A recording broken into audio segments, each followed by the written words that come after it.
ಒಂದು ಮತ್ತು ಅದೇ ಸಂಖ್ಯೆ ಬಿಟ್ಟು ಬೇರೆ ಸಂಖ್ಯೆಗಳಿಂದ ಭಾಗವಾಗಿ ಹೋಗುವ ಸಂಖ್ಯೆಗಳಿಗೆ ಭಾಜ್ಯ ಸಂಖ್ಯೆಗಳೆಂದು ಕರೆಯುತ್ತಾರೆ. ಗೊತ್ತಾಯ್ತಾ? ಒಂದು ಮತ್ತು ಅದೇ ಸಂಖ್ಯೆಯನ್ನು ಬಿಟ್ಟು ಬೇರೆ ಸಂಖ್ಯೆಗಳಿಂದ ಏನಾಗಬೇಕು? ಭಾಜ್ಯವಾಗಿ ಹೋಗ್ಬೇಕು. ಸೊ ಭಾಜ್ಯ ಸಂಖ್ಯೆಗಳಲ್ಲಿ ಏನಪ್ಪಾ ಅಂದ್ರೆ 3 ಅಪವರ್ತನಗಳನ್ನು ಹೊಂದಿರುತ್ತವೆ. ನೋಡಿ, ಉದಾಹರಣೆ 4 ಒಂದು ಭಾಜ್ಯ ಸಂಖ್ಯೆ ಅಂತ ನಿಮ್ಗೆ ಗೊತ್ತಿದೆ. 1, 2, 3 ಅಪವರ್ತನ ಅಂದ್ರೆ 3 ಮಗ್ಗಿಗಳಲ್ಲಿ ಅದೇನಾಗಬೇಕು? ಟೇಬಲ್ಸ್ ಅಲ್ಲಿ ಭಾಗವಾಗಿ ಹೋಗ್ಬೇಕು. ಸೊ ಅಂತಹ ಒಂದು ಸಂಖ್ಯೆಗಳಿಗೆ ನಾವೇನಂತ ಕರಿತೀವಪ್ಪ ಅಂತ ಹೇಳಿದ್ರೆ ಭಾಜ್ಯ ಸಂಖ್ಯೆಗಳೆಂದು ಕರೆಯುತ್ತೇವೆ. ಉದಾಹರಣೆ ನೋಡಿ, 4 1 2 ಮಧ್ಯೆಯಲ್ಲಿ 4 ಮಧ್ಯೆಯಲ್ಲಿ ಕೂಡ ಹೋಗುತ್ತೆ.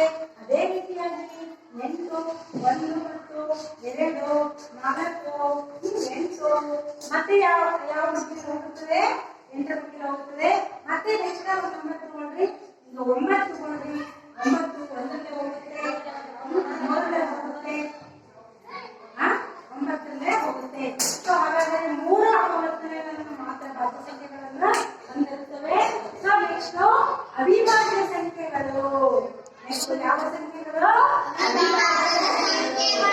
ಅವಿಭಾಜ್ಯ ಸಂಖ್ಯೆಗಳೆಂದರೆ 1 ಮತ್ತು ಅದೇ ಸಂಖ್ಯೆ ಬಿಟ್ಟು ಬೇರೆ ಸಂಖ್ಯೆಗಳಿಂದ ಭಾಗವಾಗದೇ ಇರುವ ಸಂಖ್ಯೆಗಳಿಗೆ ಅವಿಭಾಜ್ಯ ಸಂಖ್ಯೆಗಳೆಂದು ಕರೆಯುತ್ತೇವೆ. ಸೊ ಅವಿಭಾಜ್ಯ ಸಂಖ್ಯೆಗಳಲ್ಲಿ ನಾನು ಹೇಳಿದ್ದಪ್ಪ 2 ಅಪವರ್ತನ ಮಾತ್ರ ಹೊಂದಿರುತ್ತದೆ ಅಂತ ಹೇಳಿ. ಸೊ ಭಾಜ್ಯ ಸಂಖ್ಯೆಯಲ್ಲಿ ಎಷ್ಟು? 3 ಅಪವರ್ತನ ಇರುತ್ತೆ. ಬಟ್ ಅವಿಭಾಜ್ಯ ಸಂಖ್ಯೆಗಳಲ್ಲಿ 2 ಅಪವರ್ತನಗಳನ್ನು ಹೊಂದಿರುತ್ತವೆ. ಸೊ ಉದಾಹರಣೆ ನೋಡಿ, ಈಗ 2 ಇದು ಒಂದು ಅವಿಭಾಜ್ಯ ಸಂಖ್ಯೆ. 2 ಇದು ಅವಿಭಾಜ್ಯ ಸಂಖ್ಯೆ. 2 ಎಷ್ಟು ಬಗ್ಗೆ ಹೋಗುತ್ತೆ? 1 ಮತ್ತು 2. 3 ಕೂಡ ಒಂದು ಅವಿಭಾಜ್ಯ ಸಂಖ್ಯೆ.